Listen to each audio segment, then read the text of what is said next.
First of all, a big thank you to everybody.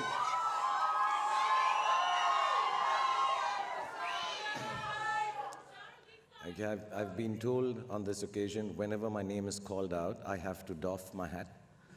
So it's as kind and wonderful as it is for you to be calling out my name, but I can't be standing here doing this the whole day, right? So, thank you very much.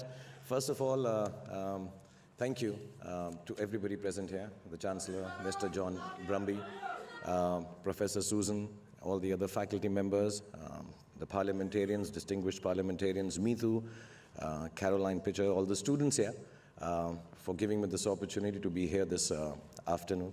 And I'm extremely, extremely grateful for having me over here, and very touched by the big python, which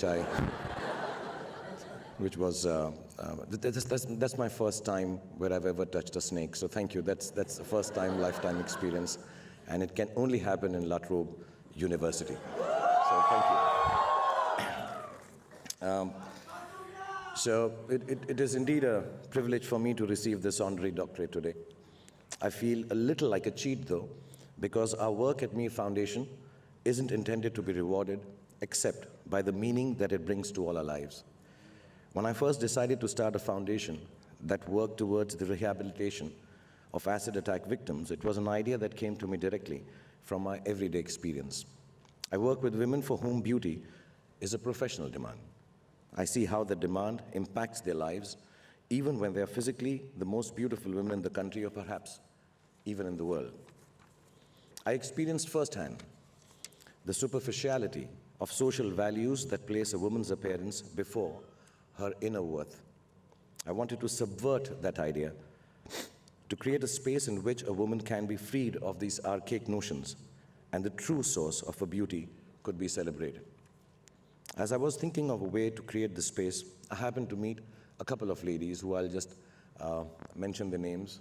One lady was Reshma, a young lady who just somehow did not agree to a proposal of a man for wedding, and he took his back on her by throwing acid on her face. She must have been 19, 20 at that time. There's another lady I met, her name is Mamta, who was married to a man who turned out to be extremely abusive physically and mentally. She even tried not to carry his child, just in case it becomes an issue for the baby too, but he forced her to have the child, and then threw acid on her face. Both these women, when I speak to them, when I spoke to them, when I met them, one of them said to me that I would never let this man win, because I have decided not to lose, and as long as I have decided not to lose, this man cannot have victory over my life. The other lady still believes in the beauty of love, so I will excuse myself and say one of the poems she recites and keeps sending them to me. Her name is Mamta, and the poem is प्यार करने वाले मिलते हैं, आँखों से करते हैं बात, प्यार करने वाले आँखों से करते हैं बात, ख्वाबों में मिलकर करते हैं मुलाकात, वैसे तो आसमां भी रोता है ज़मीं के लिए, हम लोग उसको समझते हैं बरसात. So this is which roughly translated means just keep on making love, and it's a good thing to do that.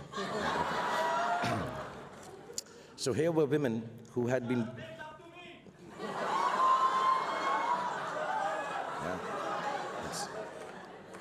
it's that time of equality and a lot of courage for me to do this, yeah. So these were women who had been brutally attacked for no explicable reason. Their physical features were damaged almost beyond repair, but their inner resources of courage, strength, and resilience were stronger than any of the most accomplished women or men that I had ever met. It was that day that I knew the work of the Mir Foundation would truly be worthwhile if it could enable and empower the lives of women like these, and help turn their bravery into a resource for other women who battle the kind of suffering that they had. I'm proud to say that we have shared in the valiant journeys of young women. We have learned life's deepest lessons from them, and our admiration for them grows every moment. This award is not an award for anything that our foundation might have done or achieved. It is an award for the courage of every woman who faces the brutality of injustice, inequality, and inhumanity. I'm deeply grateful to the university, the La Trobe, do I pronounce it right? La Trobe. La Trobe, okay. I'm deeply grateful to La Trobe University for its graciousness in offering scholarships for the education of young girls from my country. We live in a world that is increasingly plagued by the sharing of negative sentiments and a narrowing of humanity. More often than not, societies are tending to reward anger and hatred rather than nurture compassion and love. To have flown across oceans to another continent and been received in the name of compassion and sharing is a testament to the fact that despite all the ugliness that we see in the world today, there persists in the fabric of humanity a deep conviction of love and cooperation. It is in this conviction that our world will sustain its beauty and our lives will break false barriers and touch one another with truth. I'm extremely touched and grateful by your graciousness and your kindness to women students, to all the students who are present here. And I doff my hat a million times for all of you who are calling me SRK, and Shah Rukh. Thank you very much for having me over here. Thank you all for taking out time for me. May Allah bless you and give you happiness and health always. And thank you once again. Thank you.